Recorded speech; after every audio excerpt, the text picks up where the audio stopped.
자동으로 풀리는 게 아니라는 걸 꼭 기억하셔가지고 가능하면은 모든 채무에 대한 압류 상태를 확인하는 게 좋아요. 그래서 그거를 다 받아주시면 저희가 깔끔하게 다 풀어드리겠습니다.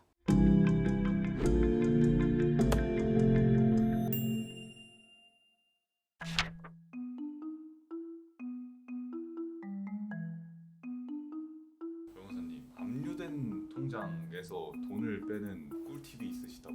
압류가 됐는데 그걸 빼낸다 뭐 이런 개념보다는 압류가 되는 의뢰인들이 많으시니까 통장이 그럴 때 어떻게 해야 되냐. 특히나 나 압류됐었는데 파산면책 끝났다. 그러면 나 통장 쓸 수 있는 거냐. 개인회생을 하기 전에 급여나 통장이 압류가 됐는데 이거를 그럼 언제 풀 수 있냐. 보통 이런 것들을 많이 걱정을 하시잖아요. 단계에 따라서 푸는 방식도 다르고 그걸 또 미리 방지하는 방법도 있고 뭐 여러 가지가 있으니까 그런 것들을 좀 한꺼번에 말씀드리려고 하는데, 첫 번째로는 파산면책 사건에서 파산면책을 받았다고 하더라도 기존에 압류가 된 통장이 자동적으로 압류가 해제가 되는 건 아니에요. 그 은행별로 압류를 별도로 그냥 면책 사실을 입증을 해서 압류를 푸셔야 되고요. 만약에 푸는 게 귀찮다 그러면은 압류되지 않은 통장을 쓰시면 돼요. 압류되지 않은 은행을 그냥 쓰시면은 다시 또다시 압류가 되거나 그러진 않죠. 그리고 개인회생은 압류가 이제 인가 때 풀리거든요. 그러니까 인가를 받으시고 나서 또 그것도 별도의 압류 해제 신청을 해서 풀 수가 있고요. 그 두 가지 방식 이외에 예를 들면 아직까지 회생하기 전인데 통장에 150만 원이 있었는데 그 150만 원이 압류가 됐다. 그러면 이거를 회생을 하지 않고 그 전에 풀 수 있는 방법이 뭐가 있냐? 압류 범위 변경 신청이라는 게 있어요. 그게 뭐냐면 예를 들면 우리가 민사집행법 상으로 압류를 할 수 없는 채권이라는 게 있는데 그게 압류 금지 채권이에요. 그게 이제 임차보증금도 있고 일부 생활에 필요한 어떤 최소한의 것들에 대해서는 압류를 하지 말아라. 급여도 일부 있고 통장도 있어요. 압류 금지 대상인 그 은행 채권은 185만 원이에요. 근데 그 185만 원은 모든 통장 잔고의 합계액이에요. 보통 그 은행은 다른 은행에 얼마가 들어있는지를 일단 모른다는 걸 전제로 봤을 때 50만 원만 들어있어도 돈을 못 가져가게 하거든요. 50만 원 이내라면 사실은 압류 그 금지 안에 포함이 되니까 원래는 뽑을 수 있잖아요. 그래서 이거를 법원에 통장 내역들을 제출을 해서 압류 범위를 변경해달라라는 신청을 해서 법원의 허가를 받으면 그 안에서 다시 출금을 할 수 있어요. 이 절차를 취하지 않고 은행에서 그 돈을 찾는 방법은 없어요. 기본적으로는. 근데 왜 185만 원인가요? 최저생계 네, 거랑 최저생계비는 또 회생에서의 또 다른 개념인 거고 185만 원은 이제 최소한의 생활을 할 수 있는 정도의 돈이다. 근데 그게 가족이 몇 명이냐, 실제로 어느 지역에 사냐 이거 전혀 고려하지 않고 그냥 집행법상으로 딱 정해진 어느 지역에 어느 누구 어떤 사정임에도 불구하고 다 최소한으로 정해진 게 185만 원이에요. 물가가 이렇게 올랐는데 안 올라가나요? 이게 몇 년 됐어요. 한번 오른 건데 몇 년 됐어요. 좀 가서 따져주세요. 어디 가서 따질까요?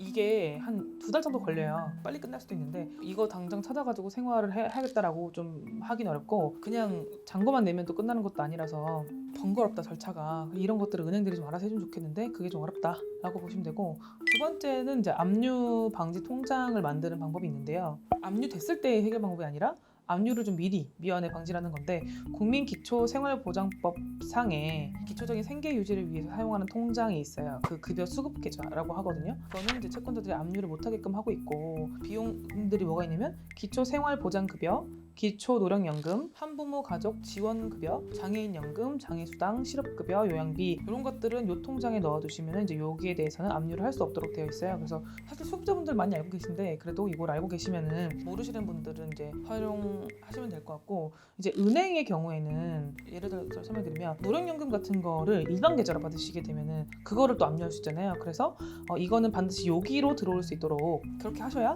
번거로운 그거를 방지할 수 있는 거죠. 그래서 개인회생이나 파산에서는 이제 압류가 된 거를 이런 방식으로 풀 수 있다라는 것들은 이제 설명을 드렸고, 자동으로 풀리는 게 아니라는 걸 꼭 기억하셔가지고 저희한테 말씀해 주시면은 저희가 사건 번호를 받아서 처리를 하고 있으니까 그렇게 참고를 하시면 될 것 같아요. 주의사항을 조금 말씀드리면, 당연히 면책에 효력이 미치는 채권자들에 대한 압류를 해제할 수 있을 거 아니에요. 근데 개인회생을 하는 경우에 잘 있는 일은 아닌데 간혹 누락이 있을 수 있잖아요. 내가 뭐 저기 개인 채권자 누구를 빠뜨렸다든지 뭐 이런 경우에 당연히 면책 효력이 미치지 않으니까 그 사람이 만약에 압류가 들어왔다, 통장 압류가 들어왔다, 그럼 그거는 이제 개인회생 면책 가지고는 그거를 풀 수가 없다라는 걸 알고 계시면 될 것 같고, 그리고 개인회생 사건 번호랑 압류 사건 번호가 당연히 다르거든요. 집행법원이고 우리는 이제 회생이니까 아예 다른데, 보통 의뢰인들이 사용하는 통장에 막힌 것만 알고 계세요. 그러니까 그게 이제 압류를 몰라서 그러는 건데, 내가 신한은행을 쓰고 있는데 압류가 됐어요. 그럼 알아요. 근데 내가 우체국을 안 쓰는데 우체국도 압류가 될 수 있거든요. 그럼 그런 경우에는 본인은 우체국은 아무런 게 없었으니까 내가 우체국에 만들 수 있다 이렇게 생각하시는데, 본인도 모르는 사이에 이미 그 우체국 자체가 압류되어 있을 수 있기 때문에 그거를 보통 사건 번호를 다 받아오시면 저희가 보고 아 여기 거 다 풀어야 되겠다 이렇게 판단할 수 있기 때문에, 가능하면은 모든 채무에 대한 압류 상태를 확인하는 게 좋아요. 그거는 대법원 나의 사건 검색으로 들어가셔도 되고 아니면은 법원 민원실을 방문하셔도 전체 내역을 확인할 수 있어요. 그래서 그거를 다 받아주시면 저희가 깔끔하게 다 풀어드리겠습니다. 궁금한 거 생겼어요. 185만 원까지는 뗄 수 있다고 하셨잖아요. 그래서 압류가 풀렸어요. 그럼 다 풀리는 거 아닌가요? 아니 여기저기서 이제 체납된 거 다 막 가져가니까 어디서 뭐 가져가고 보험료 가져가고 뭐 가져가잖아요. 면책됐잖아요. 압류된 계좌라고 해서 자동이체나 이런 것들이 다 이렇게 막히고 이런 게 아니라 그 상태부터 통장의 어떤 거래가 좀 중지되는 거라, 그거를 법원에서 허가해줬다고 해서 다른 채권자들이 알고 뭐 빼가거나 이럴 수 있는 게 아니에요. 아, 나만 뺄 수 있다는 거죠? 그쵸.